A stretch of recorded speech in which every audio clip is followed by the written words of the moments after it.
warahmatullahi wabarakatuh. Halo teman-teman sosmed, berjumpa lagi di channel YouTube Rani Kusuma Dewi. Sebelumnya, terima kasih kepada teman-teman yang sudah subscribe, like, dan komen video aku kemarin.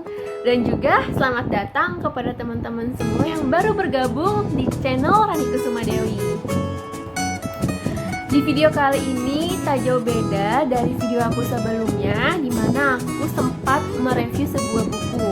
Dan di video kali ini pun aku juga ingin mereview sebuah buku yang bertemakan public speaking.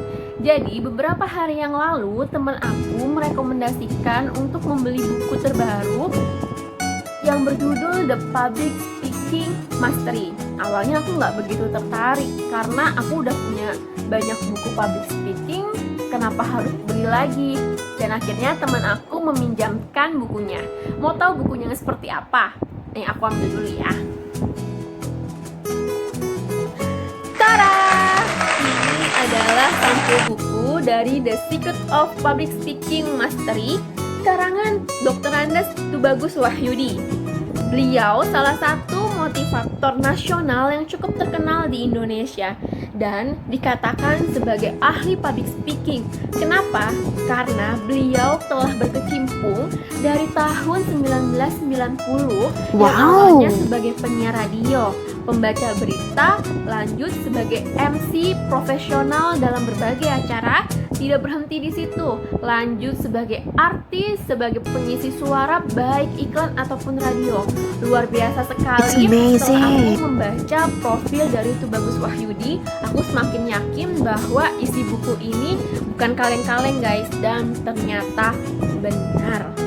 Dan yang paling menarik dari profil beliau ialah beliau mendirikan kampus komunikasi public speaking gratis yang nama sekolahnya ialah Kavi BBC Motivator School. Wah, semakin tertarik untuk membacanya. Bedanya buku ini dengan buku lainnya, salah satunya ialah dia membahas hubungan public speaking dengan otak. Jarang sekali ada buku yang mengulas hal tersebut. Dan di buku ini diinformasikan ada 4 hal keterkaitan antara public speaking dengan otak. Yang pertama ialah mekanisme berbicara itu terbentuk. Di otak kita sudah tersimpan banyak data, baik itu data sadar ataupun tidak sadar. Data yang tidak sadar adalah ketika kita saling berinteraksi atau berkomunikasi dengan keluarga kita, lingkungan sekitar, mengidolakan sesuatu yang kita suka. Secara tanpa sadar itu telah tersimpan di otak kita menjadi data yang bisa kita keluarkan kapan saja ketika kita berbicara dengan teman sekitar. Lalu bagaimana memasukkan data secara sadar? Yaitu dengan mengikuti pelatihan-pelatihan, mengikuti pola tata tertib praktiknya. Dengan seperti itu, data secara sadar pun terbentuk di dalam otak kita. Lalu pembahasan yang kedua ialah hubungan public speaking dengan otak, sama halnya dengan mengechat. Maksudnya apa? Ketika kita sudah memiliki chat, ada kuasnya juga, tinggal mengecat temboknya. Namun kita tidak tahu cara bagaimana mengecat tembok sehingga hasil cat temboknya menjadi tidak rapi, bolong-bolong dan berantakan. Itu sama pula dengan kita yang telah memiliki data banyak di dalam otak kita, namun tidak bisa memindahkan data di dalam otak kita dalam bentuk bunyi, sehingga ketika kita sedang berada di kondisi harus berbicara, kita terbata-bata untuk menyampaikan apa yang ingin kita sampaikan. Dari analogi chat itu sama dengan public speaking. Ketika kita terlalu banyak data, namun kita bingung memindahkan data itu dalam bentuk bunyi, sehingga kita tidak bisa menyampaikan informasi dengan benar kepada teman berbicara kita. Dan beberapa cara untuk mengisi otak kita ialah dengan banyak membaca, banyak mendengar, banyak berdiskusi, lebih banyak peduli untuk melihat keadaan sekitar. banyak merasakan, banyak melihat, dan juga banyak memikir. Dengan cara itulah kita memiliki bahan di otak kita sehingga kita bisa menyampaikannya dengan baik. Lalu yang ketiga, hubungan public speaking dengan otak, bagaimana manusia bisa mengolah data. Setelah kita memiliki banyak data di kepala kita, maka langkah selanjutnya kita mengolahnya. Maksudnya ialah mempraktikkan langsung informasi yang udah kita dapatkan. Misalkan ketika kita sedang menjadi pembicara, maka kita sudah mencari informasi terlebih dahulu terkait bahasa tubuh audiens.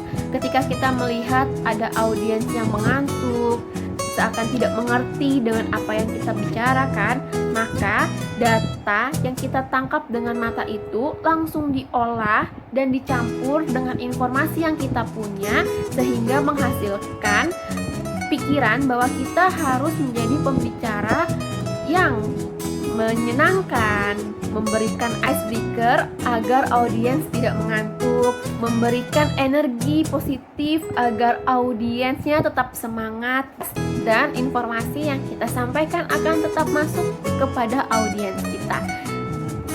Lalu, hubungan public speaking dengan otak yang keempat ialah bagaimana kita bisa berbicara dengan rileks. Itu memperlihatkan bahwa kita memposisikan otak kita dengan sempurna.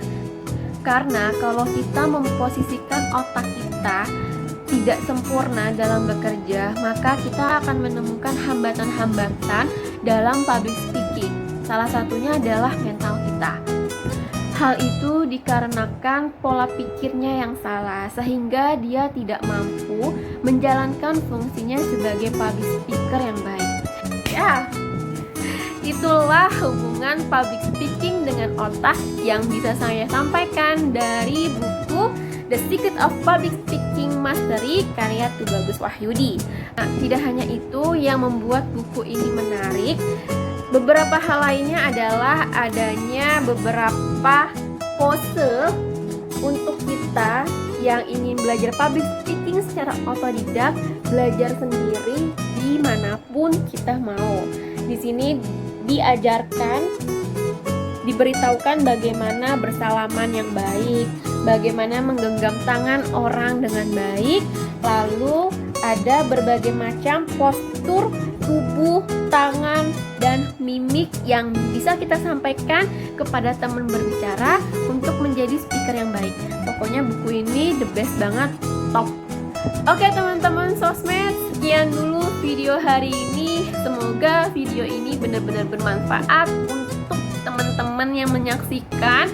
Apalagi bagi teman-teman yang ingin belajar otodidak public speaking, bisa banget recommended untuk beli buku ini, karena aku pun jadi pengen beli setelah teman aku minjemin buku ini ya. Oke, aku gak usah berlama-lama lagi. Ani Kusuma Dewi pamit undur diri. Sekali lagi terima kasih. Tunggu video selanjutnya. Assalamualaikum warahmatullahi wabarakatuh.